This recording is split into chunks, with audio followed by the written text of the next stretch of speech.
Huwag ka na magmaang-maangan pa, demonyo ka! Alam kong may ginawa ka rin masama kay Norman. Pinatay mo rin siya, hindi ba? Huwag kayong mag-alala masyado. Ang malaga, makakasama tayo. Basta handa tayo, malalampasan natin to. Kailangan kong makapatay ng aswang para mabawasan ang lahi ng mga demonyong yon. Lalo na ang kalahi ng aswang na pumatay sa pamilya ko. Bago natin simulan ng kwento, please like and share the video at huwag na ding kalimutang mag-subscribe.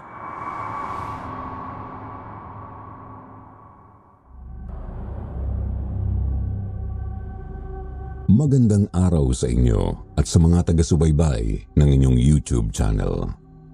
Ibabahagi ko sa inyo ang isang karanasan na nangyari 40 taon na ang nakalipas. Itago niyo na lang ako sa pangalang Ismael. Ako po ay lumaki at kasalukuyan pa ring naninirahan sa Bicol. Hindi ko na lang sasabihin kung saan eksakto sa Bicol ako nakatira at kung saan nangyari ang nakakatakot kong karanasan. Ang aking ibabahagi sa inyo ay tungkol sa isang nakakakilabot na engkwentro ko sa isang aswang kasama ang mga pinsan ko. Itatago ko na lang po ang mga pangalan nila bilang Ivan at Gino. Mga pinsan, punta tayo sa birthday party ni Randy mamayang hapon. Balita ko, may lechon daw at maraming special na putahing iluluto ang nanay niya. Ayos yan, Kuya Ismael. Matagal-tagal na rin akong hindi nakakakain ng lechon. Tsaka syempre, hindi mawawala ang kaldereta at minudo sa handaan na yan. Yan pa naman ang paboritong lutuin ni Aling Irma. Sus, wala namang pinagkaiba yun sa mga niluluto ng nanay niya tuwing nagbe-birthday siya. Pero, sige lang. Masarap naman ang libre. Tama mga pinsan. Kahit paulit-ulit yung mga putahe, okay lang basta masarap at libre. Tsaka siguradong maraming chicks ang bibisita sa mokong na yon. Alam mo naman ang kaibigan natin yon, napaka-playboy. Malay nyo, doon din natin makikilala ang mga jowa natin. Pero mga pinsan, wag lang tayong masyadong magpapagabi ha. Alam niyo naman yung mga bali-balita rito sa lugar natin na may gumagala raw na aswang? Nabalitaan ko rin yan, Kuya Gino. Ilang beses na rin na may mga namatay na alagang hayop ang mga kapitbahay natin na ang hinala nila ay kagagawa ng aswang. Tsaka diba, yung nakaraang araw, may natagpo ang bangkay ng lalaki sa kabilang baryo. Biktima rin daw yun ng aswang. Talaga ba? Grabe naman ang aswang na yon. Sayang naman. Siguradong may inuman din kina Randy kaya masarap na tumoma magdamag. Pero dahil sa aswang na yan, hindi tayo makakapagpuyat. Pero kung tutuusin wala namang mawawala kung maniniwala tayo, di ba? Tama. Mas mabuti na rin yung nag-iingat tayo. Maaga tayong pupunta at uuwi para safe. Okay. Kung gusto nyo, ay ngayon na tayo pumunta para maaga talaga tayong makauwi. Kago, alas 11 pa lang ng umaga. Baka gusto mong masigawan tayo ni Aling Irma. Alam mo naman yun. Parang Armalite ang bibig kapag nagngaangawa na.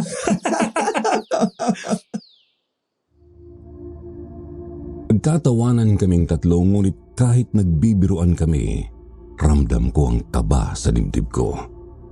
Naniniwala kasi talaga ako na may aswang na gumagala sa lugar namin.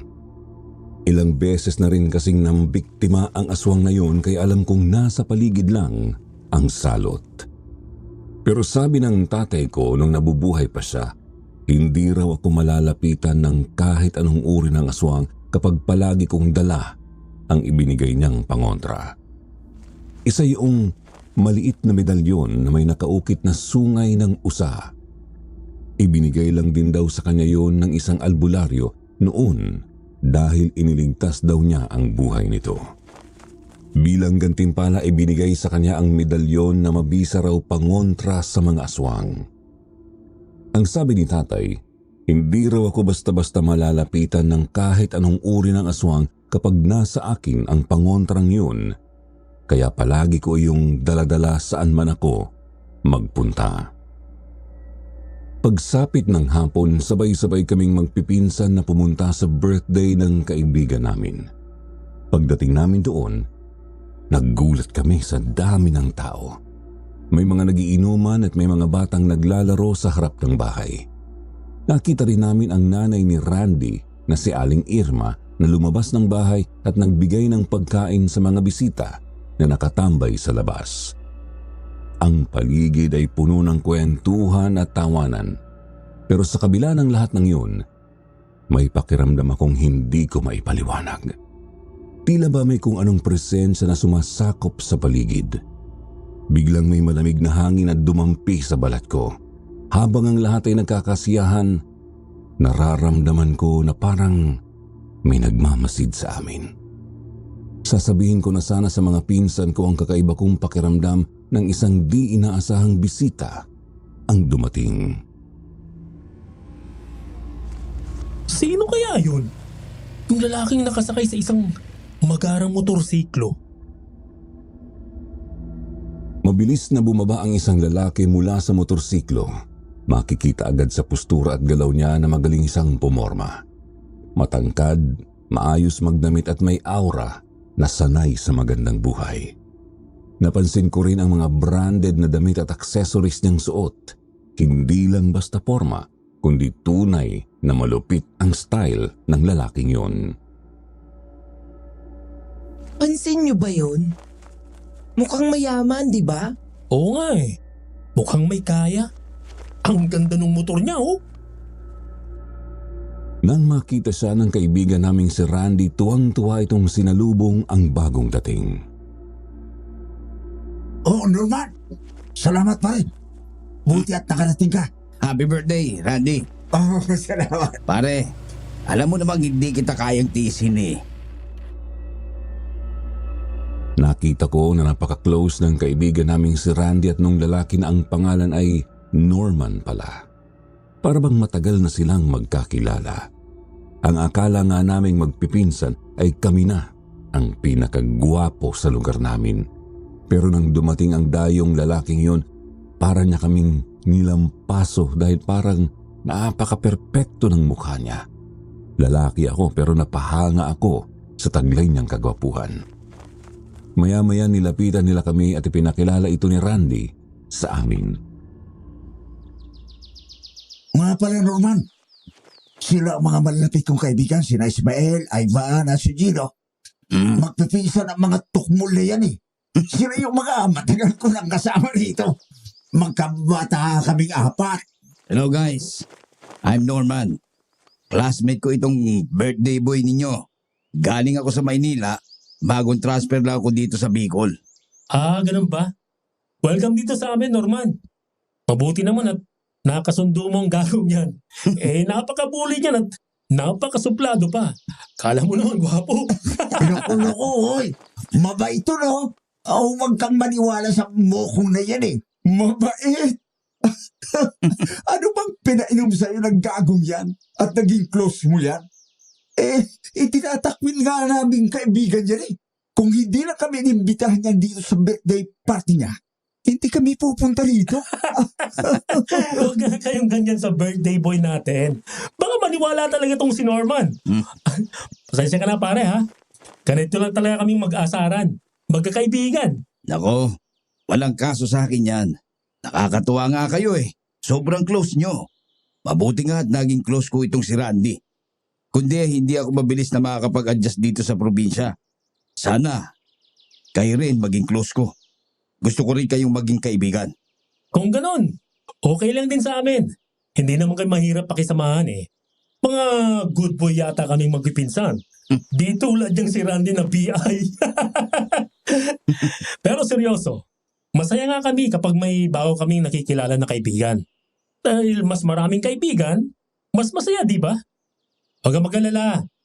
Ipapakilala pa namin sa iyo ang iba pa naming barkada rito. Talaga? Wow naman. Salamat sa inyo ah. Alam nyo, akala ko nga wala akong magiging kaibigan dito eh. Maswerte talaga ako dahil nakilala ko itong si Randy. Kundi hindi ko kayo nakilala. Ay, nako. Mas maswerte ako at naging kaibigan ko rito ang classmate kong si Norman. May magtatanggol sa akin kapag nakaengkwentro ako ng aswang na gumagala rito sa atin. Ha? Magtatanggol? Oo. Bakit may superpower ba tong si Norman ha pare? At ipagtatanggol ka pa niya? At nasabi mo na rin pala sa kanya na may aswang dito sa atin? Oo, pare. Nasabi ko na kay Norman ang tungkol sa aswang na may merwisyo rito sa lugar natin. Kaya nga right timing ang pag-transfer niya rito sa atin dahil isa siyang aswang hunter. Aswang hunter? Oo! Isa kang aswang hunter, Norman?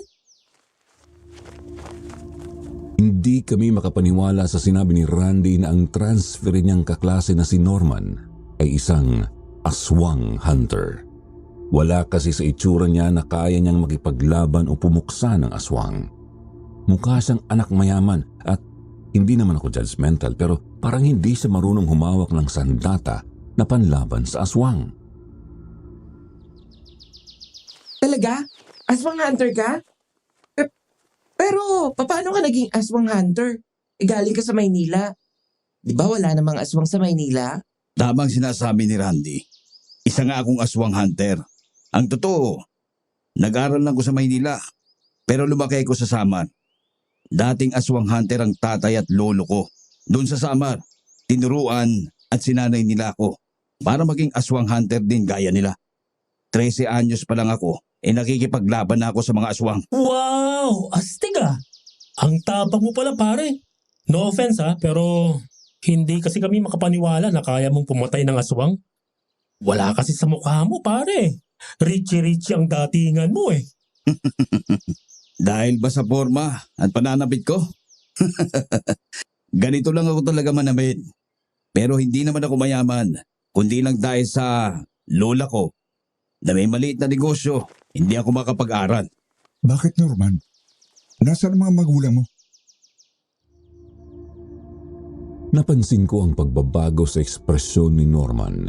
Ang dati niyang maaliwalas na mukha ay napalitan ng malalim na lungkot.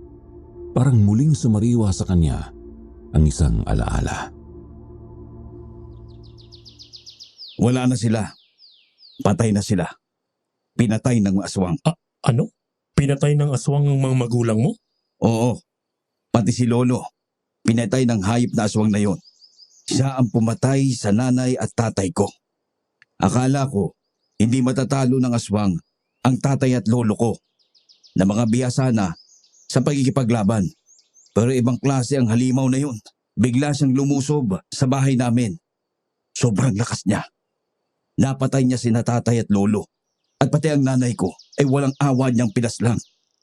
Buti na lang nakatakas kami ni Lola. Mula noon, ipinangako ko sa sarili ko na papatayin ko ang lahat ng aswang na mahuhuli ko. Kaya nang malaman kung may gumagalang aswang dito, hindi na ako nagdalawang isip. Kailangan siya mapuksa. Nanlaki ang mga mata namin sa kwento ni Norman. Napakabigat ng pinagdaanan niya at hindi ko lubos maisip kung paano niya nakayanan yun.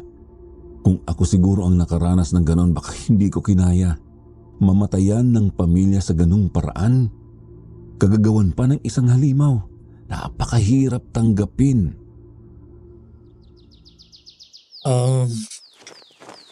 Kinalulungkot namin ang nangyari sa pamilya mo pare. Salamat.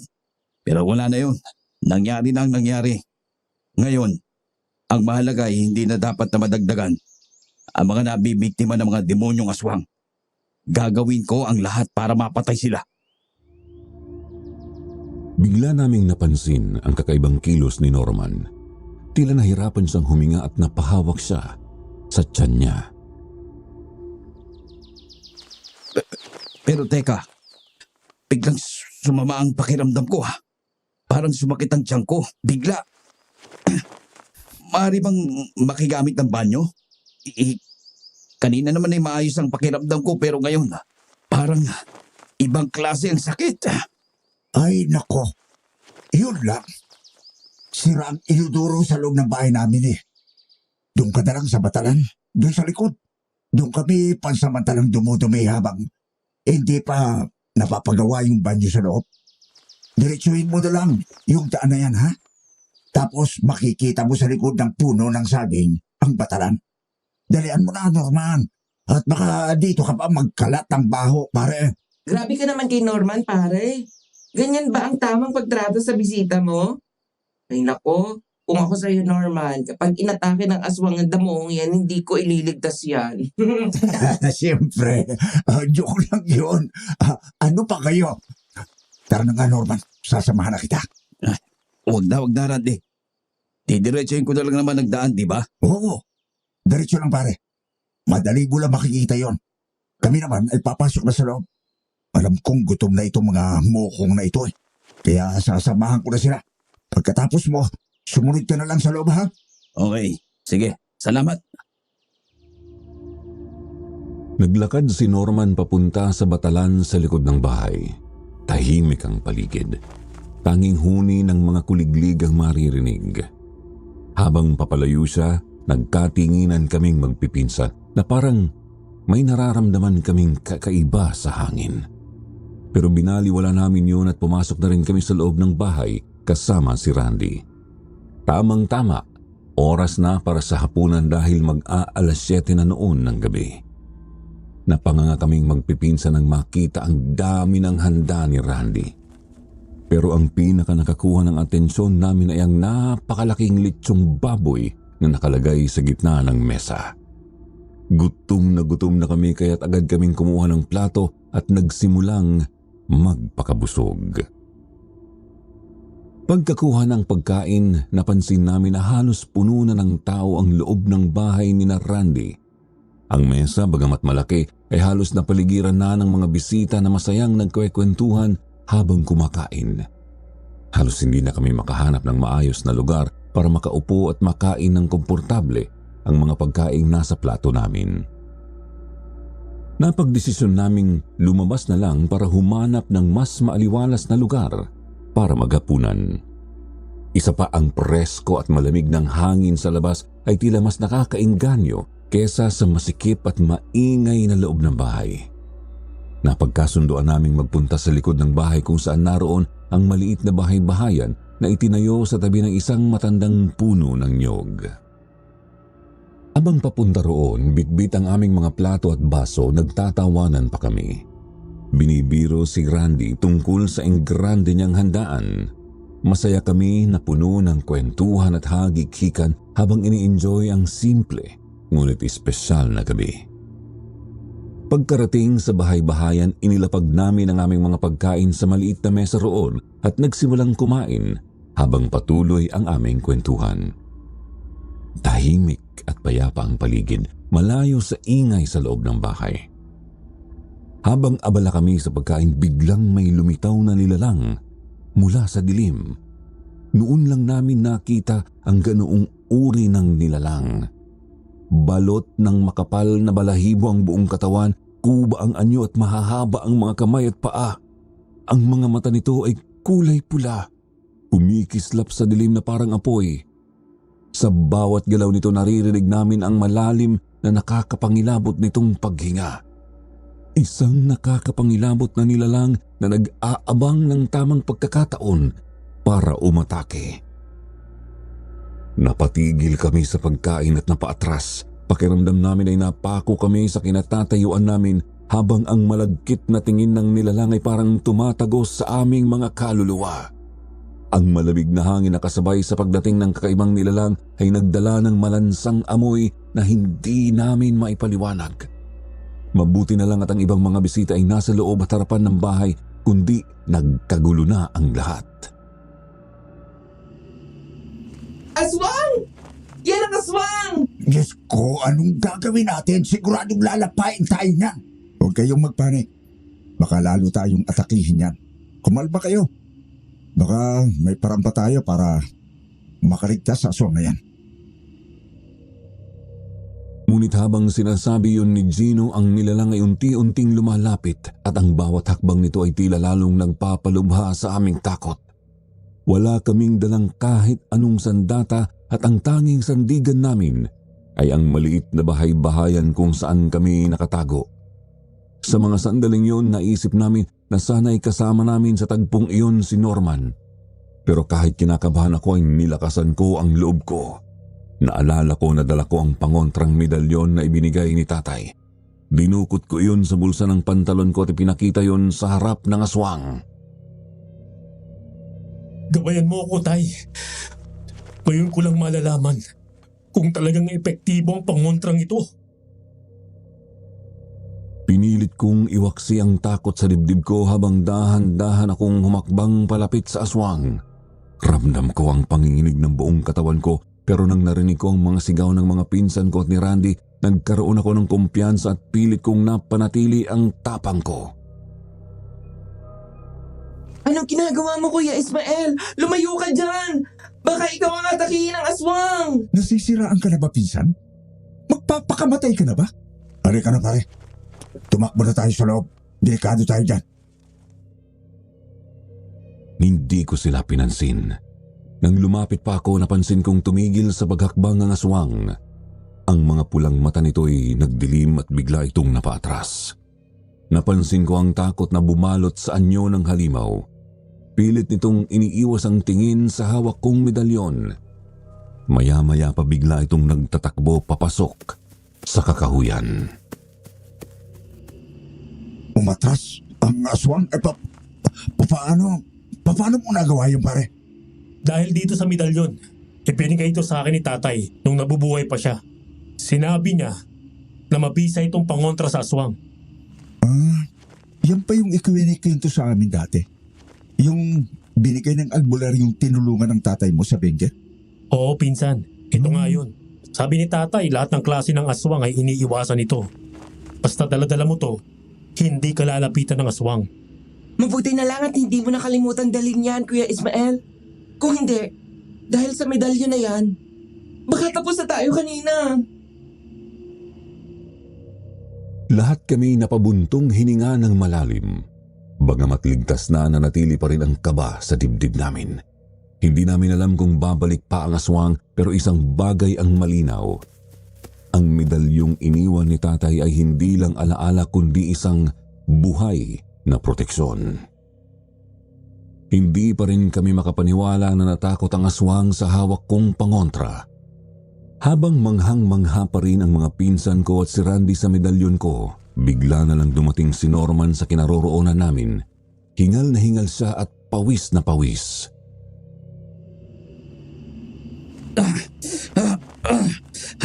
Mabuti na lang. Walang nangyari sa inyo. Nakita ko yung aswang na papunta sa kakahuyan. Ahabulin ko sana kaso ang bilis. Tapos bigla na lang nawala sa dilim. Ha? Nakita mo rin pala. Nakakatakot yung aswang na yun. Akala ko nga lalapain na kami. Mabuti na lang at natakot yung halimaw sa pangontra ni Ismael. Ang tagal mo kasing magbawas. Kaya yun. Hindi ka tuloy nakapatay ng aswang na gustong-gusto mong gawin. Bigla kasing sumakit ang tiyan ko kanina.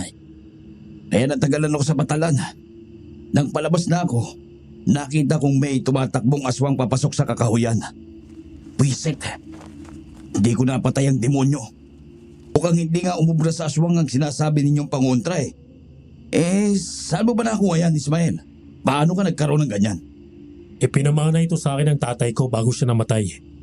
Mabisa raw ang medalyong ito kontra aswang. Ngayon, napatunayan ko na totoo talaga sinasabi ni tatay. Mabisa nga ang pangontrang ito. Hindi nakalapit sa amin ang aswang kanina. Bigla na lang itong umalis. Parang takot na takot. Maswerte ka at nagkaroon ka ng ganyan. Kaya pala, di kayo inatake ng aswang. Alam ninyo, napansin ko kung saan merong handaan, nandun din ang aswang. Nung nakaraang linggo, nagdiboy ang bunsong anak ni Mang Dino, di ba?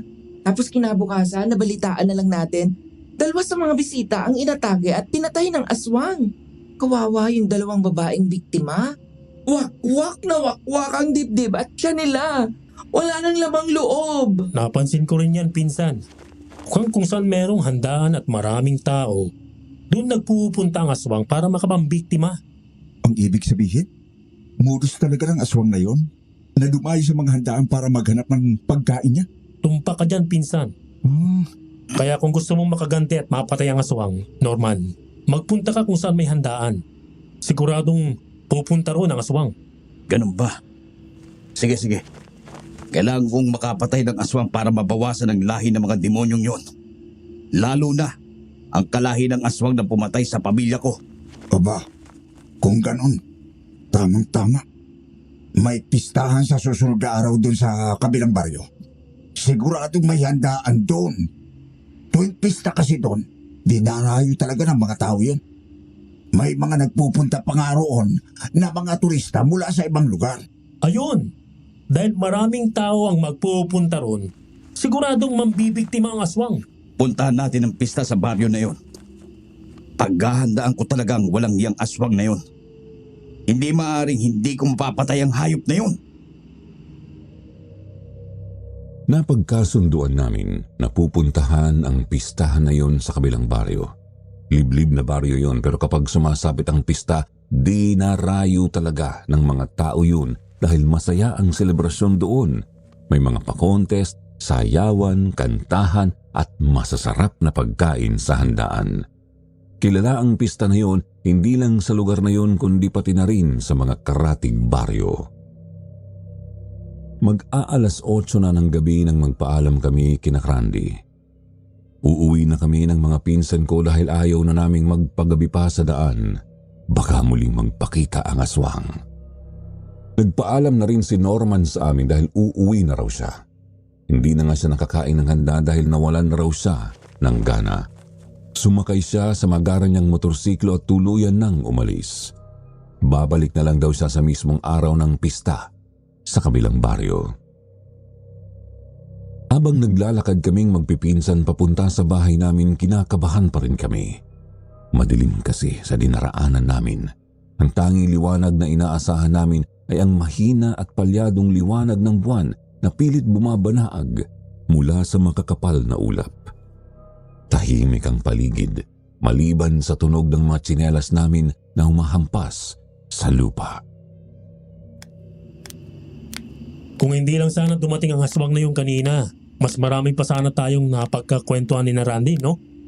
Sana mas marami pa tayong nakain.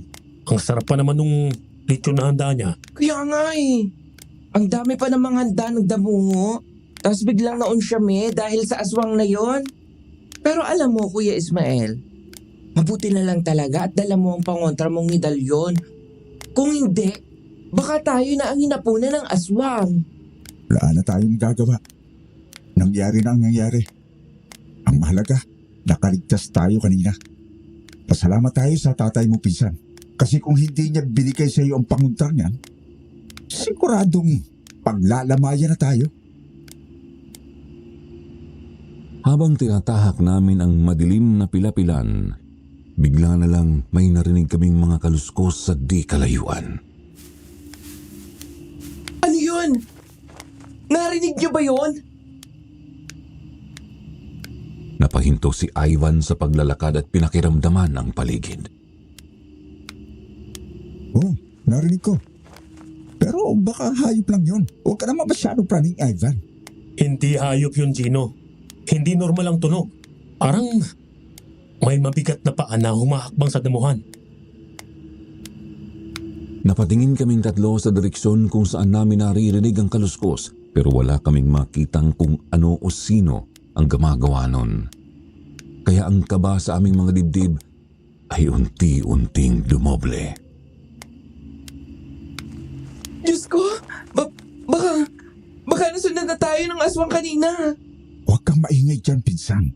Baka lalo tayong sundan kapag narinig tayo. Kung aswang nga ang sumusunod sa atin, tsak naririnig niya ang pinag-uusapan natin. Matatalas ang pandinig ng mga aswang. Huwag kayong mag-alala. Hanggat meron ako nito, hindi tayo basta-basta malalapitan ng aswang. Inapako sa bulsa ng pantalon ko ang medalyon na binigay ni tatay sa akin, ngunit sa kabila ng sinabi kong yun sa mga pinsan ko, dama pa rin nila ang bigat ng hangin. Parang may nagmamasid sa amin. Maya-maya biglang lumakas ang mga kaluskos at tila papalapit yun sa aming direksyon. Wala na kami ibang magagawa kundi ang mabilis na makaalis sa lugar na yon. Tumakbo na tayo. Huwag na huwag kayong hihinto at lilingon sa likuran natin. Sabay-sabay kaming kumaripas ng takbo. Ang mga hakbang namin ay mabilis at puno ng kaba, pero habang tumatakbo kami naririnig pa rin namin ang mga kaluskos na parang humahabol din sa amin. Kuya Ismael, mas lalong lumakas ang kaluskos sa sumusunod sa atin. Parang gusto niya talaga tayong maabutan. Hindi siya nagpapatalo sa pagtakbo natin. Malakas talaga ang kutob ko na aswang ang humahabol sa atin. Basta huwag tayong titigil. Malapit na tayo sa bahay. Kunting taste na lang. Pero biglang nadapa si Ivan sa malubak na daan. Napahinto kami ni Gino sa pagtakbo. Mabilis kaming bumalik at tinulungan namin ang aming pinsan. Pinsan! Tumayo ka! Bilis! Baka maabutan tayo! Ngunit bago pa man makabangon si Ivan, mula sa dilim ay biglang lumitaw ang aswang. Ang aswang na muntik ng kumitil sa mga buhay namin. Muli naming nakita ang mabalahibo nitong katawan, parang kuba ang tindig at ang mahahabang mga kamay at paa nito ay nakakakilabot. Ang mga mata nito ay nanlilisik at naglalaway ito na tila gutom na gutom. Sabi ko na nga ba, ang nakaikwento nating aswang kanina ay ang sumusunod sa atin.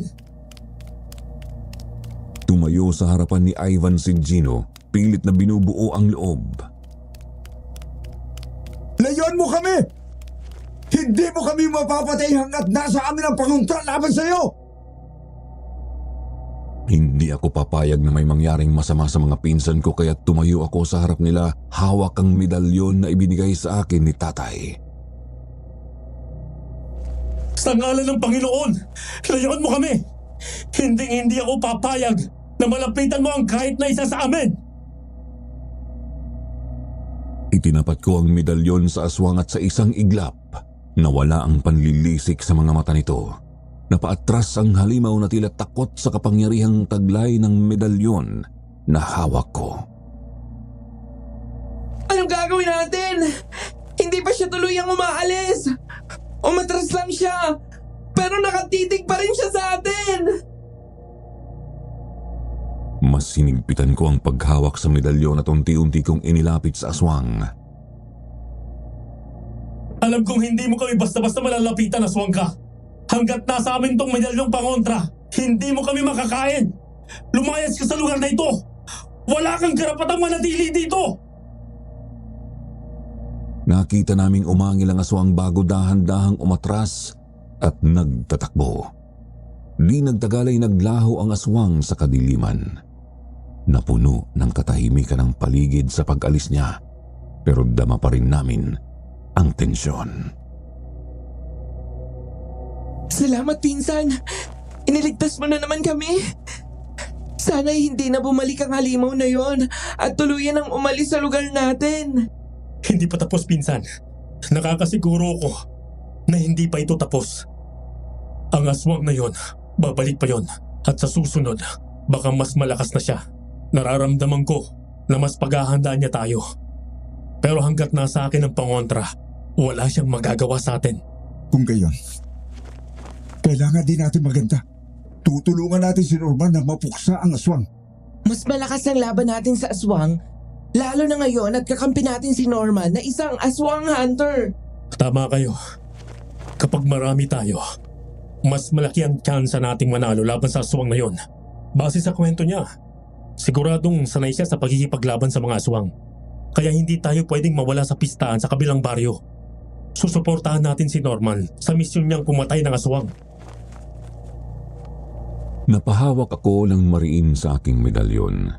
Alam kong ang gabing yun ay simula lamang ng mas malaking laban. Sa kabila ng takot at kaba, isa lang ang malinaw. Hindi namin hahayaang magtagumpay ang aswang na gumagambala sa lugar namin. Maayos kaming nakauwi na magpipinsan sa bahay.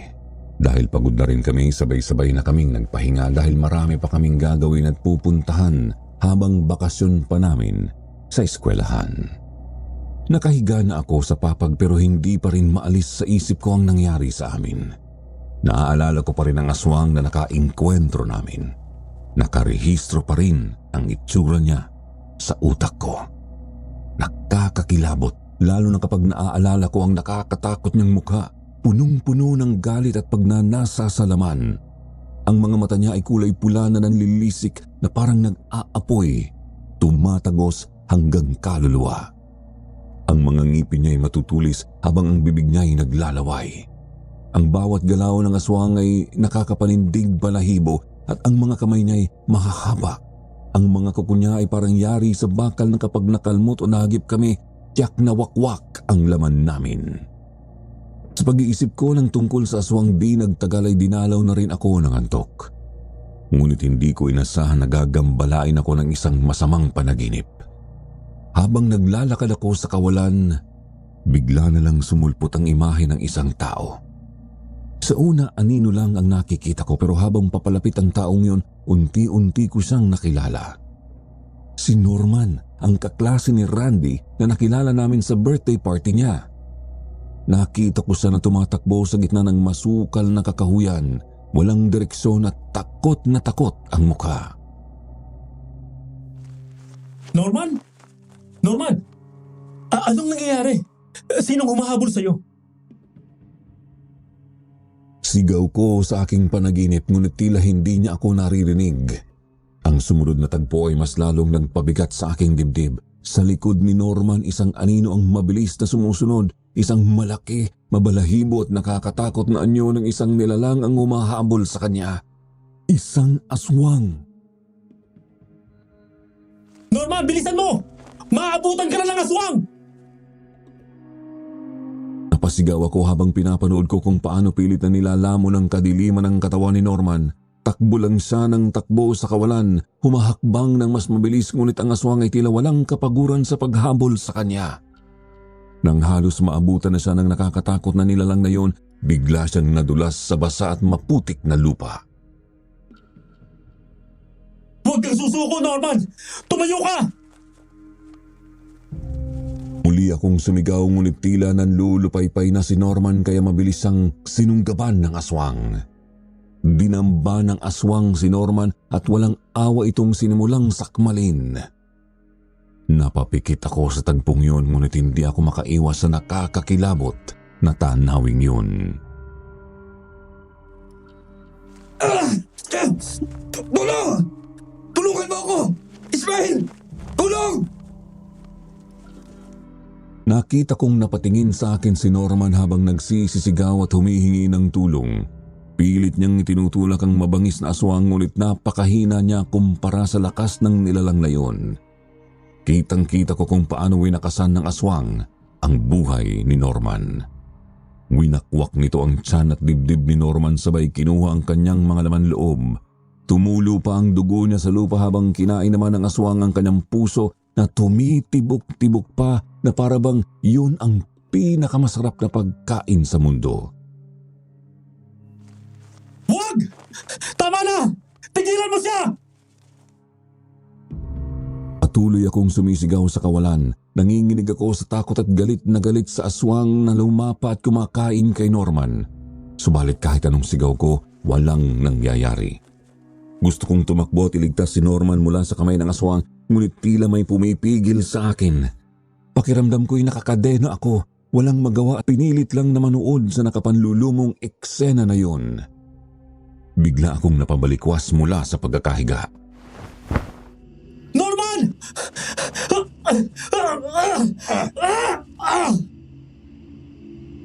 Sigaw ko habol ang hininga at pawis na pawis. Nanginginig ang buo kong katawan habang iniisip pa rin ang bangungot na parang totoong totoo. Napakapit ako sa aking dibdib. Dama ang mabilis na pintig ng puso ko. Tumayo ako sa higaan at nagmamadaling pumunta sa kusina. Binuksan ko ang gripo at inihilamos sa aking muka ang malamig na tubig mula roon para maibsan ang kaba at takot na nararamdaman ko. Hindi pwedeng totoo yun. Panaginip lang yun. Hindi ako naniniwala na basta na lang matatalo ng aswang. Ang aswang hunter na si Norman. Pilit kong kinukumbinsi ang sarili ko na hindi magagawang magapi ng aswang ang isang aswang hunter.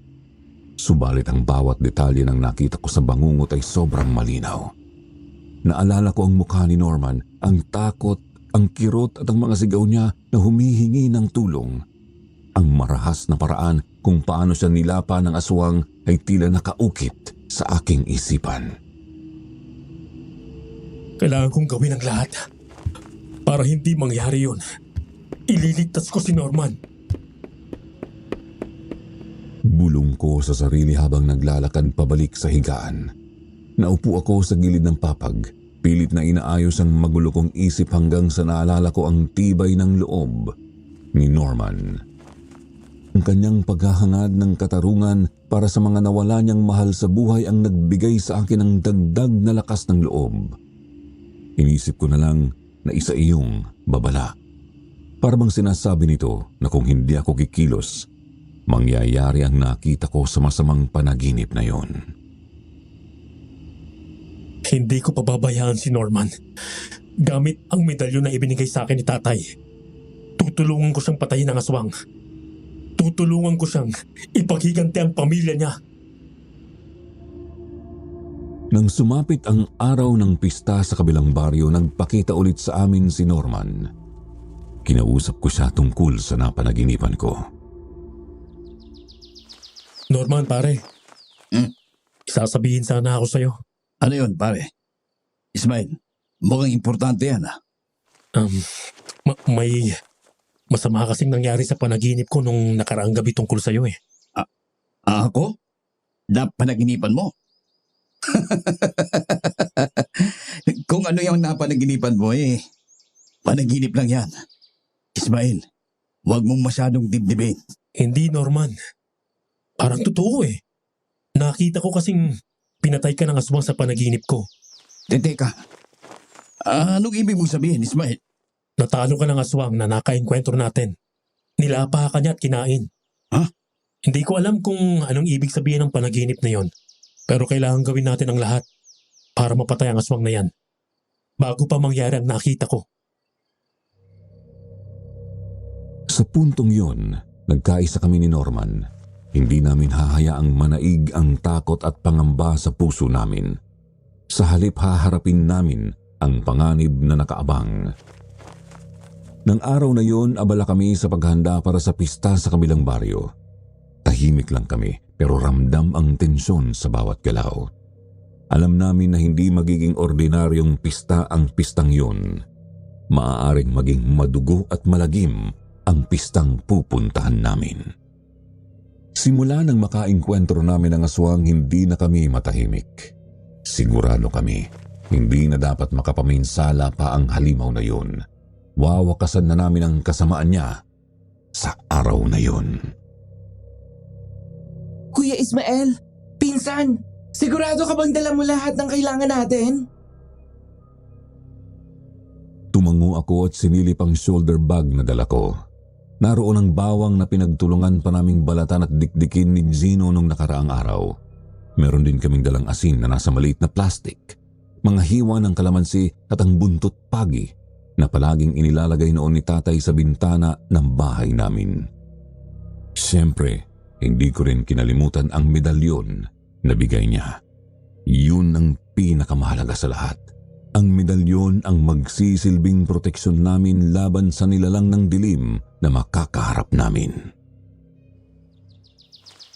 Hindi ako papayag na hindi tayo handa. Kung magpapakita ang aswang doon, sisiguraduhin kong hindi na siya makakatakas. Huwag kang masyadong kumpiyansa, pinsan. Kinakabahan ako eh. Iba ang lakas ng aswang na yun. Hindi basta-basta ang gagawin natin. Alam ko, Gino. Kaya nga nagdala ko ng lahat ng kailangan natin. Hindi tayo susuko. Naniniwala ako na mas malakas ang laban natin sa kanya. Huwag kayong mag-alala masyado. Ang malaga, makakasama tayo. Basta handa tayo, malalampasan natin to. At kung sakali mang magpakita ang aswang na yon, haharapin natin siya ng sabay-sabay. Napatigil kami saglit pero napuno ng determinasyon ang bawat isa. Alam namin ang bigat ng nakaambang panganib, ngunit sa tulong ng isa't isa at mga dala naming panangga, buo ang loob naming tapusin ang kasamaan ng nilalang na yon. Handang-handa na rin ako. Kung magpapakita ang aswang na yon, magkahalo ang balat sa tinalupan. Natawa pa nga kami sa sinabing yon ng tukmol naming kaibigan. Hayop sa self-confidence ang loko. Alam naming kinakabahan din siya pero dinadaan niya sa biro para mapalakas ang loob naming lahat. Habang nagtatawanan, napansin ko si Norman na tahimik at tila balisa. Ano't tahimik ka dyan, Norman? Laban nga sa ating apat. Ikaw ang pinakakumpiyansa. Sanay ka na humarap sa mga aswang, di ba? At saka ito ng pagkakataon mo para makaganti sa kalahi ng aswang na yun na pumatay sa tatay mo, nanay mo at lolo mo. Wala nang atrasan to. Kung hindi natin haharapin to, sinong gagawa? Kailangan nating protektahan ng mga tao laban sa kampo ng dilim na yon. Tumango si Norman, bagamat halata pa rin ang pag-aalala sa kanyang mukha. Sumang-ayon din ang lahat sa sinabi ko. Alam namin ito na ang tamang panahon para magkaisa at harapin ang takot na bumabalot sa amin. Nagdesisyon si Norman na iwan ang motorsiklo niya sa tapat ng bahay namin. Ayaw niya na ito'y maging sagabal kung sakaling kailangan naming kumilos ng mabilis. Habang naglalakad kami sa makitid na pilapil patungo sa baryo na pupuntahan namin, ramdam ko ang kaba sa bawat hakbang. Tahimik lang si Norman at hindi ko mabasa kung ano ang tumatakbo sa kanyang isip. Samantala seryosong nagmamasid sa paligid sina Gino at Randy habang hawak ang iba naming mga gamit. Nasa likuran naman si Ivan, mahigpit na hawak ang flashlight na bubuksan lamang kapag tuluyan ng dumilim. Napagkasunduan naming gabi pumunta sa pistahan. Alam naming sa dilim umaatake ang aswang at doon din namin siya tatapusin. Ang malamig na simoy ng hangin at ang liwanag ng buwan ang nagsilbing saksi sa aming misyon. Sa bawat hakbang namin, mas lumalakas ang determinasyong tapusin ang kasamaan ng halimaw na yun. Sa tingin niyo, pupunta rin ng aswang? Sigurado yan. Marami ngayong tao ron. Kaya tsak na hindi yun palalampasin ng aswang. Marami siyang mabibiktima. Tama si Ismael. Hindi papalampasin ng aswang ganitong pagkakataon. Lalo na't may mga bata ron. Yung pa man din ang paborito ng mga aswang. Sariwang laman loob ng bata.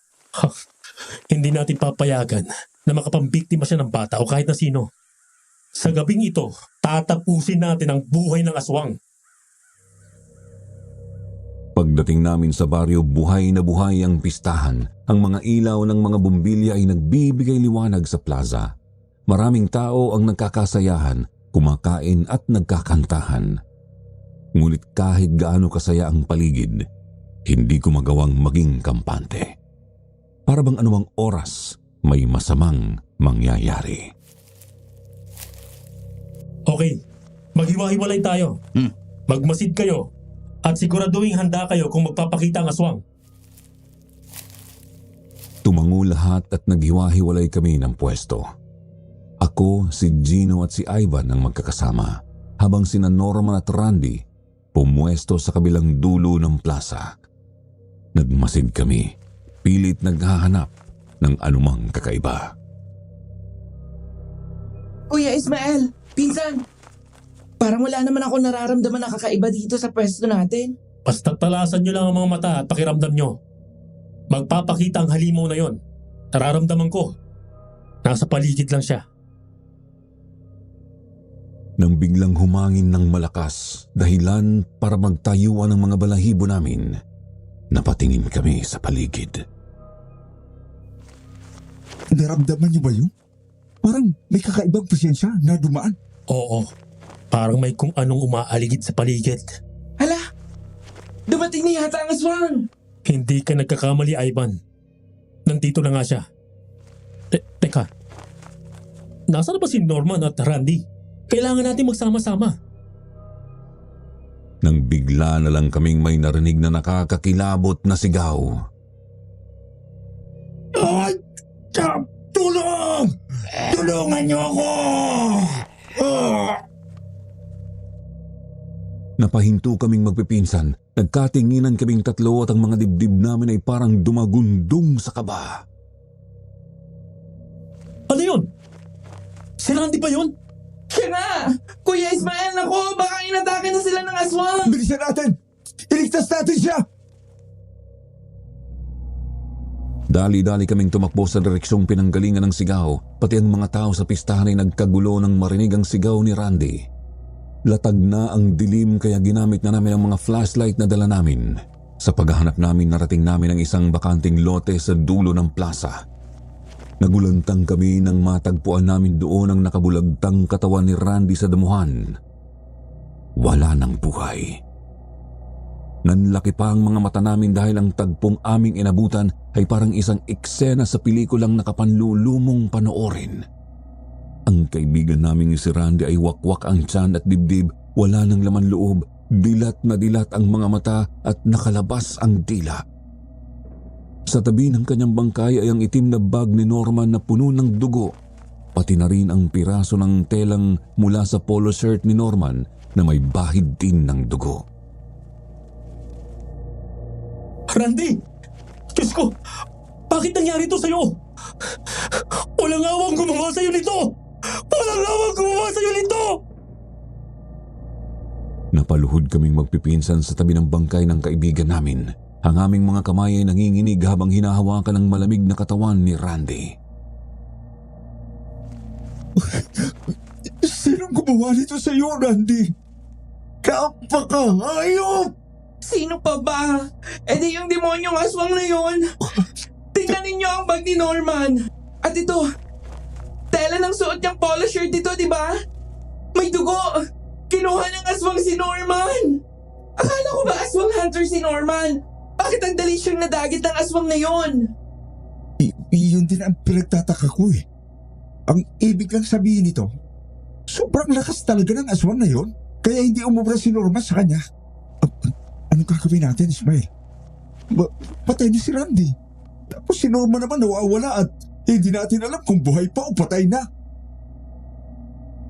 Sa kabila ng aming galit at paghihinagpis sa pagkawala ng aming kaibigan, hindi kami dapat magpakalugmok. Kailangan naming ipaghiganti ang nangyari sa mga kasama namin. Randy, hindi ko papayagan na mamatay ka ng walang hustisya. Sisiguraduhin kong pagbabayaran ng aswang na yon ang ginawa niya sa inyo ni Norman. Hayop siya! Mukhang nagkatotoo yung panaginip ko na may nangyaring masama kay Norman. Isa? Anong ibig mo sabihin? Nanaginip ako ng masama nung nakaraang gabi. Nakita kong pinatay ng aswang si Norman. At ngayon yung katuparan ng panaginip na yon. Diyos ko, hindi maaaring mangyari ito. Eh anong plano mo ngayon, Kuya Ismael? Hahanapin natin siya. Tignan nyo, may mga patak ng dugo sa paligid. Sundan natin yan. Dadalhin tayo niyan kung saan dinala ng aswang si Norman. Pero paano ang bangkay ni Randy? Anong gagawin natin dyan? Paano na sasabihin kay Aling Irma ang sinapit ang anak niya? Masakit man sa loob ko. Hayaan na muna natin siya dyan. Makikita rin siya ng mga tao. Tara, sundan natin ang patak ng dugo. Bilisan natin. Kapag naabutan tayo dito ng mga tao, siguradong uusisahin nila tayo at hindi natin mahahanap kung saan dinala ng aswang si Norman. Hindi man namin gusto na iwan ang bangkay ng kaibigan naming si Randy, wala na kaming ibang pagpipilian. Kailangan naming sundan agad ang aswang at baka makalayo pa yun. Pinili naming sundan ang mga patak ng dugo sa damuhan na magtuturo sa amin kung saan nagtungo ang aswang. Kahit malamig ang simoy ng hangin na nagbabadya ng panganib, lakas loob kaming nagpatuloy sa paglalakad. Ang daan na tinatahak namin ay unti-unting nagiging mas makitid, papasok na sa kakahuyan. Habang papalapit kami sa pinakapusod ng kakahuyan, lalong dumidilim ang paligid. Ang dala naming flashlight na tanging nagbibigay liwanag sa amin ay nagsimulang magkaproblema. Naghihingalo na ang liwanag nito dahil mahina na ang baterya. Kuya Ismael, kinakabahan ako. Malayo na tayo sa baryo. Kung may masamang mangyari sa atin, paano na? Sinong tutulong sa atin dito? Pati itong flashlight na dala natin, wala nang baterya. Madilim na sa bahaging ito ng kakahuyan. Nisinag ng buwan, natatabunan ng malalaking puno at makakapal na mga dahon. Tiningnan namin ni Gino si Ivan na halatang nanginginig na sa takot. Ano ka pa naman, Ivan? Nandito na tayo. Ngayon ka pa ba natakot? Ginagawa natin to para iganti ang mga kaibigan natin. Ano tayo nga ba kasigurado na matatalo natin ang aswang? Si Norman nga na isang aswang hunter. Hindi umubra eh. Natangay ng aswang. Tayo pa kaya? Huwag kang magsalita ng ganyan. Kasama natin si Ismael at hawak niya ang medalyon na pantaboy sa aswang. Natitiyak kong malakas ang laban natin. Huwag kang matakot, Ivan. Habang nasa akin ang medalyon, walang mangyayaring masama sa atin. Hindi na tayo pwedeng umatras ngayon. Pinatay ng aswang na yun si Randy. At hindi natin alam kung saan niya dinala si Norman. Hindi ko hahayaang mangyari pa yan sa iba. Dapat nang wakasan ang paghahasik ng lagim ng aswang na yan. Habang nag-uusap kaming tatlo, tuluyan ang namatay ang ilaw ng aming flashlight. Ang dilim sa paligid ay naging mas makapal. Halos hindi na namin makita ang isa't isa. Kuya Ismael, namatay na ang ilaw ng flashlight natin. Ang dilim-dilim na dito. Relax, relax. Huwag kang magpanik, Ivan. Basta wag lang tayo maghiwa-hiwalay. Lumikit lang kayo sa akin. Masyado ka namang matatakotin, Ivan. Dapat hindi ka na lang sumama. Baka mapahamak pa tayo dahil sa'yo. Sa gitna ng dilim sa loob ng kakahuyan, ang tanging naririnig namin ay ang yabag ng aming mga paa sa mga tuyong dahon at ang aming mabibigat na paghinga. Ngunit habang mas lumalalim ang gabi, nagsisimula ring tumindi ang kakaibang pakiramdam namin sa paligid. Parang may kung ano o sinong nakamasid sa amin. Maya-maya, isang nakakakilabot na ungol ang umulingaw-ngaw mula sa kung saan.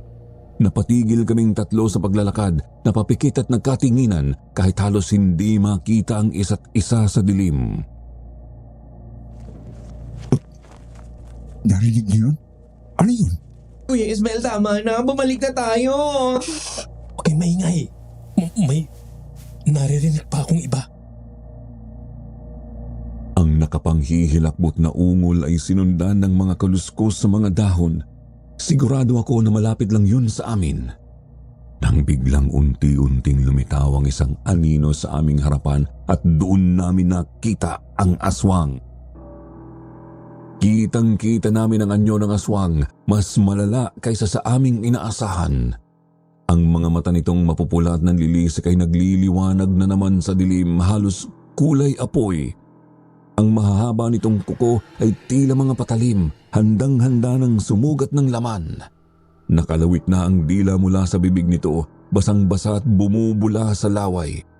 Nang tuluyan nitong ibuka ang bibig, lumitaw ang malalaki nitong pangil, matalim at handang-handa ng gamitin laban sa amin. Nagngingit-ngit ito habang unti-unting papalapit sa amin. Yan yung aswang. Mas nakakatakot ang itsura niya ngayon. Anong gagawin natin, Kuya Ismael? Hindi tayo aatras. Humanda kayo. Dahan-dahan kong binuksan ng dala kong bag kung saan naroon ang baon kong asin, bawang, buntot pagi, kalamansi at ang medalyon na ibinigay ni tatay. Ibinigay ko kay Gino ang asin na nasa plastic. Iniabot ko naman kay Ivan ang bawang at kalamansi. Nang tiningnan ko ang medalyon, nagulat ako. Nawawala ito. Ang natira na lang sa bag ko ay ang buntot pagi. Nasaan ang medalyon?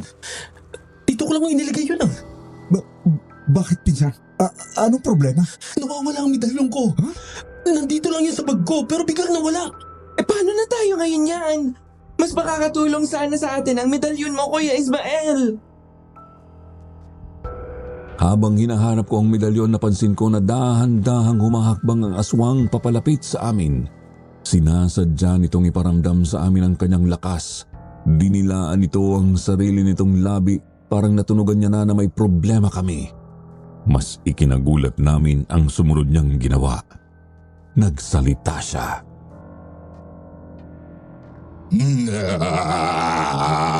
Mga hangal, talaga bang sinundan niyo pa ako rito? Para ano? Para ipagiganti ang kaibigan ninyo na pinatay ko at kinain? Hinahangaan ko ang katapangan ninyo, pero walang saysay ang mga yan. Hindi kami natatakot sa'yo, aswang! Pagbabayaran mong ginawa mo sa mga kaibigan namin! Muling tumawa ng nakakainsulto ang aswang para bang nang aasar pa ito. Hinayaan niya munang mamayani ang katahimikan bago siya muling nagsalita at sa bawat salita niya ay tila may kasamang pang-iinsulto. Kaya pala kayo tumuloy dito para magigante. Pero isipin ninyo, magtatagumpay ba kayo? Wala namang laban na mga tulad ninyo sa akin. At ano yung sinasabi ninyo ng mga kaibigan? Ang pagkakaalam ko, isa lang sa kaibigan ninyo ang pinatay ko. Nanggigil ako sa sinabi ng walang hiyang aswang. Naikuyom ko ang aking mga palad sa bawat salitang binitiwan niya. Ang mga salita niya ay may halong panunuya kaya mas lalong tumindi ang panggigigil sa dibdib ko at ang init ng galit sa aking katawan ay patuloy na lumakas. Parang gusto ko na siyang labanan ng walang pag-aalinlangan pero alam kong kailangan naming mag-ingat. Delikado ang aswang nakaharap namin. Huwag ka na magmaang-maangan pa, demonyo ka! Alam kong may ginawa ka rin masama kay Norman. Pinatay mo rin siya, hindi ba? Sa pagkakaalam ko, ang nilapa ko lang ay yung kaibigan ninyong si Randy. Yung tanga ninyong kaibigan. Huwag mo kaming ginagago! Bukod kay Randy, tinangay mo rin ang kaibigan namin na si Norman. Saan mo siya dinala? Pinatay mo na rin siya, di ba? Napakasama mo talaga. Pagbabayarin kita sa ginawa mo sa kanila. Ipaghihiganti ko si Randy, ang mga taong pinatay mo, at si Norman, na ang tanging gusto lang ay mabigyan ng katarungan ng pagkamatay ng kanyang pamilya. Ngayon ko napatunayan na talagang mahina kayo. Mahina kayo mga nilalang. Dahil hindi ninyo man lang nahalata. Anong ibig niyo sabihin? Hindi ko rin alam eh. Ano bang pinagsasabi ng aswang na yun, pinsan? Anong nakakatawa? Anong hindi namin nahalata? Mga bobo! Lahat ng sinasabi sa inyo ni Norman ay puro kasinungalingan. Hindi totoo na namatay ang tatay, ang nanay at ang lolo niya sa kamay ng aswang. Hindi rin totoo na isa siyang aswang hunter. At hindi rin totoo na pumunta siya rito sa lugar ninyo para makipagkaibigan. Pumunta siya rito para maghanap ng pagkain. Ano? Hindi. Huwag mong sabihin. Dahil hindi naman ako taong katulad ninyo. Isa akong aswang!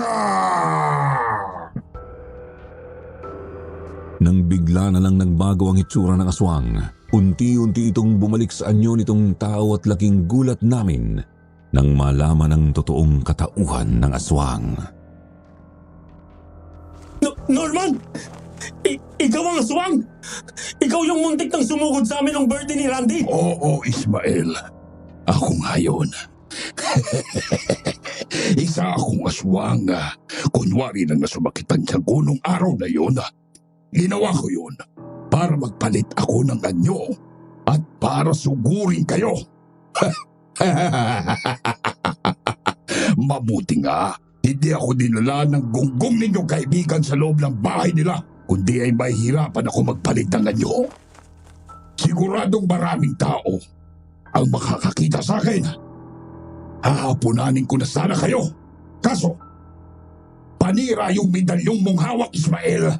Pero ang malaga ay nalansi ko kayong lahat.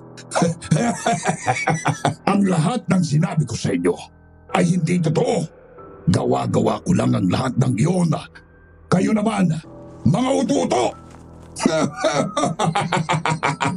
Isa akong aswang na gumagala sa mga lugar na napupuntahan ko para makapambiktima. Kinaibigan ko lang kayong lahat para dalhin ako sa mga lugar na kung saan maraming tao. Doon ako maghahanap ng pagkain at higit pa roon. Kinaibigan ko kayo para gawin kayong pagkain ko. Napakawalang hiya mo talaga! Wala ka nang konsensya. Manloloko ka pang hayop ka. Ang galing mo magpanggap. Pwede kang artista. Hindi ka namin dapat pinagkatiwalaan. Madali mo kaming nauto. Mas masahol ka pa sa alimaw na anyo mong hudas ka. Napakasinungaling mo!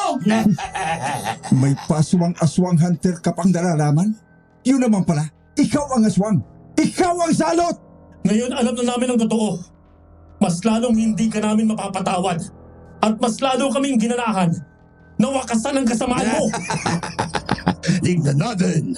Ihahatid ko kayong tatlo sa impyerno kung saan nababagay ang mga tanga at bobo na katulad ninyo.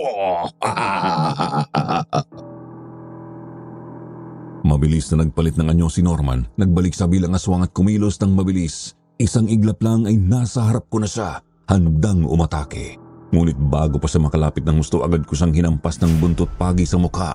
Nakita kong namilipit sa sakit ang aswang. Yan ang nababagay sa demonyong tulad mo!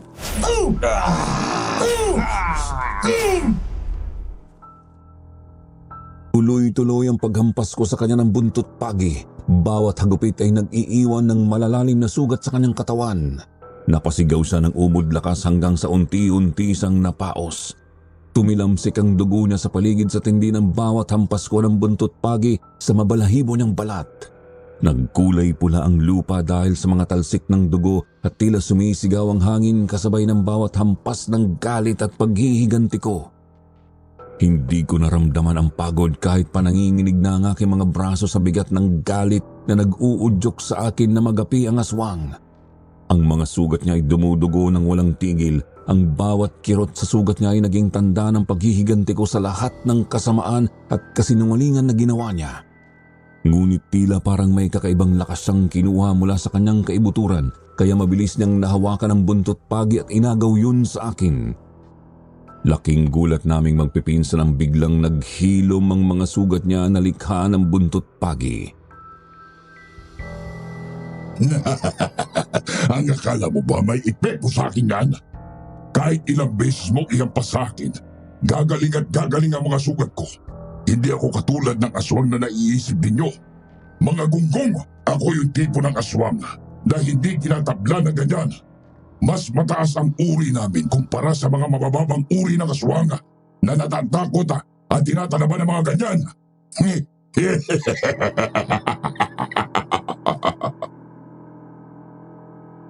Nanlaki ang mga mata ko. Hindi ako makapaniwala na may ganong klaseng aswang na madaling maghilom ang mga sugat na gawa ng buntot pagi. Pero hindi ako nawala ng loob. Sinigawan ko si Gino at inuso ko ang hawak ng asin. Gino! Gino ang asin! Isaboy mo sa kanya! Mabilis na sinabuyan ni Gino ng asin sa mukha ang aswang at agad itong napaatras habang bumalot ang usok sa paligid ng nasunog nitong balat. Ang hapdi sa balat ng aswang ay tila naglalagablab, tila kinakain ng matinding hapdi ang laman ng nilalang kaya't napahiyaw ito ng malakas. Isang sigaw na umalingaw-ngaw sa madilim na kakahuyan. Ang kanyang mga kuko na kanina ay handang sumunggab sa amin ay pilit niyang ipinangkakamot sa napaso niyang mukha, ngunit lalo lamang nitong pinatindi ang hapdi. Pero saglit lang yon at agad na nabawi niya ang kanyang lakas. Saglit lang ang epekto sa akin yan, mga hangal! Kahit sabuyan ninyo ako ng sabuyan ng asin, walang mangyayari! Wala! Naghihilom rin yung mga sugat niya. Nagawa ng asin. Anong klaseng nilalang ka? Ivan! Ilabas mo yung kalamansi at bawang! Bilisan mo! Nagpiga si Ivan ng mga kalamansi sa dala naming maliit na baso. Saka inihalo roon ng mga dinikdik na bawang. Pagkatapos, isinaboy niya ito sa buong katawan ng aswang. Agad na umusok ang balat nito na parang sinilaban ng apoy. Napahiyaw na naman ng malakas ang aswang. Ang sigaw niya ay nakakayanig sa pandinig habang ang kanyang mga kamay ay pilit na tinatakpan ng kanyang mukha. Ang balat niya ay nagsimulang magbalat at magbakbak, tila natutunaw sa nakakapasong timpla ng pinaghalong kalamansi at bawang. Sa kabila ng sakit na nararanasan, nagpupumilit pa rin ang aswang na sumunggab, ngunit ang bawat galaw nito ay mabagal at nanghihina. Ang kanyang mga kuko na kanina'y matutulis at mapanganib ay tila nawalan ng lakas. Ngunit ang inaasahan naming tagumpay ay naudlot. Sa isang iglap nakuha pa rin ng aswang na pagalingin ang sarili mula sa tapang ng pinaghalong kalamansi at bawang. Nagawa pa rin niyang pagalingin ang sarili niya. Mahihirapan tayo sa isang to. Hindi basta-basta ang halimaw na yan, Pisan. Paano natin matatalo yan? Wala tayong panlaban. Ngayon lang ako nakakita ng aswang na mabilis kumaling mula sa buntot pagi, asin, kalamansi at bawang. Napakalakas ng aswang na to. Ewan ko ba kung bakit nawala yung medalyon ni tatay. Malaki sana ang may tutulong nun sa atin. Ano? Ha? Suko na ba kayo? Wala nang makapagliligtas sa inyo. Yung medalyon na pangontra ninyo sa akin ay hindi nyo na magagamit dahil inalis ko yun sa bag mo kanina nang hindi mo namamalayan, Ismael. O diba? Ang bilis ko. Hindi mo naramdaman na palihim ko nang kinuha ang medalyon sa iyo. Ano? Kaya pala wala rito sa bag kong medalyon ko. Kinuha mo yun. Paano mong nahawakan yun? Kaya kong hawakan ang medalyon na yun kapag nasaan yung tawa ko. Pero saglit lang dahil kapag tumagal, hindi ko nakakayanin dahil sa kakaibang kapangyarihan ng buwisit na medalyon na yon. Hindi ko yung tuluyang nawasak. Pero ang mahalaga, wala na yun. Itinapon ko na. Hindi ninyo magagamit yun sa akin. Hindi ninyo magagamit. Sa mga oras na yon, nawawalan na kami ng pag-asa na matatalo ang aswang. Ang kaisa-isang pangontra na pwedeng magamit laban sa halimaw ay wala na. Sa isip naming magpipinsan, bahala na. Gagamitin na namin ang pisikal na lakas namin para labanan ng aswang dahil wala na kaming ibang pagpipilian. Mas gugustuhin pa naming mamatay na lumalaban. Muling ngumisi ang aswang, mas nanlisik pa ang mga mata nito at inilabas ang mahabang dila. Ibinuka nito ang bibig na naglalaway, halatang takam na sa amin ang aswang. Hindi pa ako nabusog kay Randy. Babalik sana ako sa pistahan para humanap ng iba pang mabibiktima. Pero bakit ba?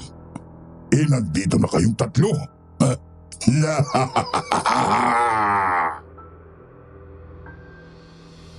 Inihanda na namin ang mga sarili sa susunod na mangyayari. Unti-unti nang lumalapit sa amin ang aswang, handang-handa nang lapain kami. Nang walang ano-ano'y biglang may narinig kaming yabag mula sa mas madilim na bahagi ng kakahuyan. Ang tunog ay mahinahon ngunit matatag. Maya-maya pa lumitaw ang isang binatilyo. Ang kanyang mukha'y maamo, parang inosente. Ngunit ang kanyang presensya ay nagbibigay ng kakaibang sigla at tapang sa paligid. Sino siya? Parang nakita ko na siya dati. Pero hindi ko lang maalala kung saan. Walang kibong lumapit ang binatilyo. Hawak nito ang medalyon na kumikislap. Nagbibigay liwanag sa madilim na bahagi ng kakahuyan. Ang mga matay nakatuon sa aswang na noon ay tila nag-aalangan. Nagsalita ang binatilyo, sinabing hindi magtatagumpay ang balak ng aswang at mamamatay ito sa gabing iyon. Napangisi ulit ang aswang, ngunit sa ilalim ng ngiting yon ay halata ang bakas ng takot. Nag-atubili itong umatras, ngunit mabilis ang kilos ng binatilyo. Tumakbo ito patungo sa halimaw at walang pag-aalinlangan na idinikit ang medalyon sa noo ng aswang.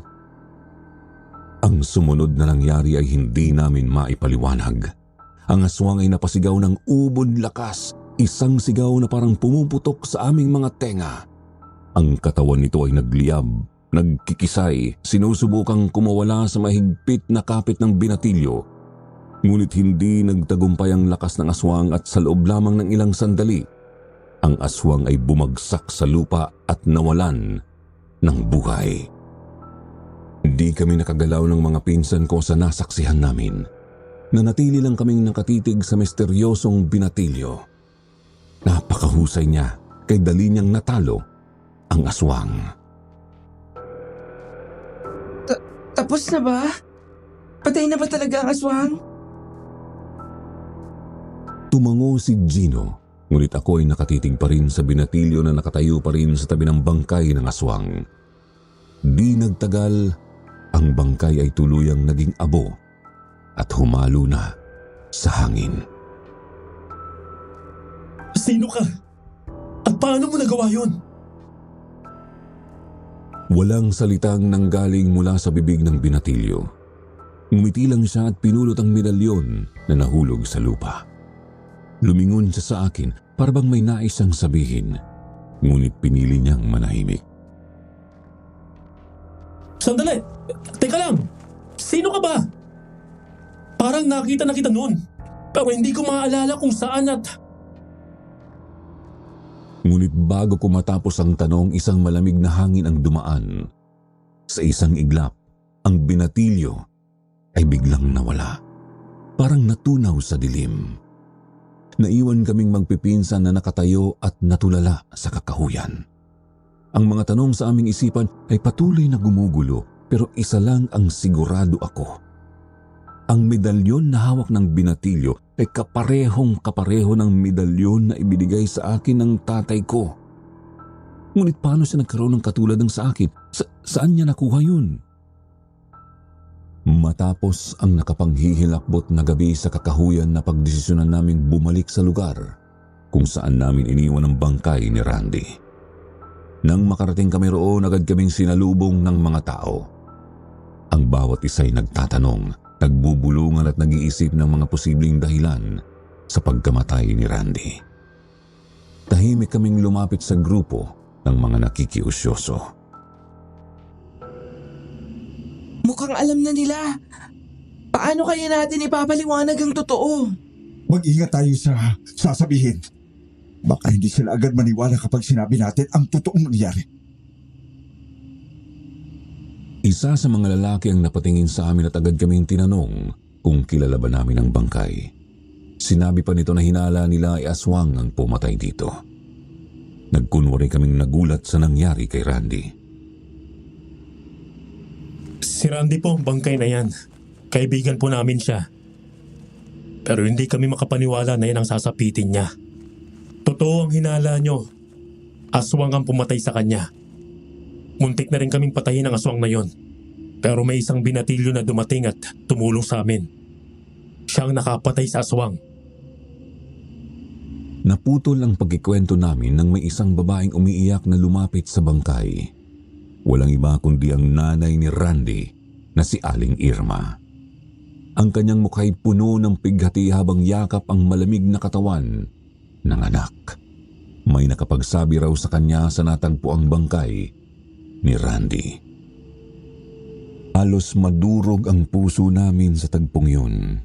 Hindi namin maiwasang sisihin ang aming sarili.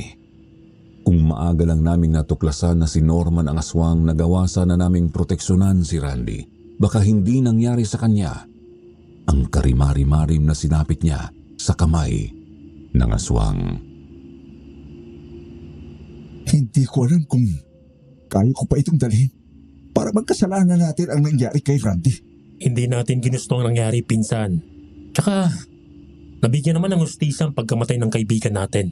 Malaki ang pasasalamat natin doon sa binatilyong pumuksa sa aswang. Dahil sa kanya, nakaligtas tayo sa panganib. Nang dumating ang araw ng libing ni Randy, naging tahimik at sagrado ang seremonya. May mga naniwala sa kwento namin tungkol sa binatilyong tumulong sa amin. Ngunit meron ding mga hindi naniwala. Pero isa lang ang mahalaga. Maniwala man sila o hindi, wala na ang aswang. Hindi na ito kailanman makakapanakit o papatay ng inosenteng buhay. Pagdating sa bahay, ikinagulat din namin na wala na ang motorsiklong iniwan ni Norman. Tulad niya, naglaho na rin ito. Hindi namin alam kung paano nawala yun, pero hindi na namin inintindi yun. Marahil sa pagkawala ng aswang na si Norman ay nawala na rin ang mga bagay na may kaugnayan sa kanya. Bukod doon ay hindi pa rin maalis sa isip ko ang mga nangyari sa kakahuyan. Sa kabila ng aming tagumpay laban sa aswang, tila may gumugulo pa rin sa aking damdamin. Hindi ko alam kung bakit, pero parang may kung anong bumulong sa akin na lingunin ko ang ibabaw ng tokador na malapit sa aking papag. Nanlaki ang mga mata ko sa nakita ko. Ang medalyon? Bakit bakit narito to? Di ba kinuha na ito ni Norman at itinapon daw niya? Pero bakit nagbalik ito rito? Sa puntong yon, may kakaiba akong naramdaman. Tila may kung anong presensya na dumaan. Habang hawak ko ang medalyon, biglang may pumasok sa isip ko. Tumayo ako, binuksan ko ang aparador at kinuha ang isang lumang photo album ng aming pamilya. Isa-isa kong binuklat ang bawat pahina ng photo album. Ang bawat litratong naroon ay may kwento. Masasaya, malulungkot at puno ng alaala. Ngunit sa gitna ng aking pagbubuklat, isang litrato ang pumukaw sa aking pansin. Isa itong lumang litrato ng isang binatilyo na may maamong mukha. Kamukhang kamukha ng binatilyong tumulong sa amin sa kakahuyan. Siya yung tumulong sa amin na mapatay ang aswang? Nang tingnan ko ang likod ng litrato, halos mabitawan ko ito sa aking nabasa. Nakasulat doon ang pangalan ng tatay ko, Robaldo. Diyos ko, tatay, ikaw yung binatilyong tumulong sa amin? Sa mga sandaling yon, napagtanto ko na ang binatilyong tumulong sa amin ay walang iba kundi ang kaluluwa ng tatay ko. Ang medalyon na ginamit niya para patayin ang aswang ay ang medalyon na ibinigay niya sa akin. Nangilabot ako sa iniisip ko kung paano nangyari na bumalik ang kaluluwa ni tatay sa lupa para tulungan kami, ay nanatiling malaking palaisipan sa akin. Ngunit ang isang bagay na malinaw ay ginawa yun ni tatay para protektahan kami. Habang hawak ko ang medalyon na bigla ulit na pa sa akin, pumikit ako at kinausap si tatay sa isip. Salamat tay sa pagligtas sa amin. Hindi ko kayo malilimutan. Mahal na mahal ko po kayo. Nang buksan ko ang aking mga mata, muli akong nakaramdam ng malamig na hangin. Sa puso ko, alam kong ang presensya ng tatay ko ang naroon. Nagbabantay at patuloy na nagmamahal. Sa ngayon, kapag natutulog ako sa gabi, hindi nawawala ang mga ngiti ko sa labi dahil panatag ako. Alam kong hindi ko na kailangang matakot dahil sa bawat laban at panganib na maaaring dumating, nasa tabi ko lang si tatay na patuloy na nagbabantay kahit siya ay nasa kabilang buhay na. Sa pamamagitan ng iniwan niyang medalyon sa akin na hanggang ngayon ay dala-dala ko pa rin kahit saan ako mapunta at patuloy na iniingatan. Sana mapili niyo ang kwento ko at kung pala rin man na mapili, sana ay magustuhan ninyo. Ngunit hindi ko rin maiwasang isipin na kapag narinig ito ng iba, siguradong pagtataasan lang nila ako ng kilay dahil hindi sila maniniwala sa mga pinagdaanan naming magpipinsan. Pero maniwala man sila o hindi, totoo ang naranasan namin. Bawat detalye ng karanasan na yon ay nag-iwan ng malalim na marka sa amin. Kahit na ilang taon na ang nakalipas, hindi namin makakalimutan ang mga pagkakataong halos mamatay na kami. Ang karanasang iyon ay nagturo sa amin ng isang mahalagang leksyon. Ang mga misteryo ng buhay ay may mga pagkakataong kailangan na lang nating tanggapin, kahit hindi natin ito kayang maintindihan.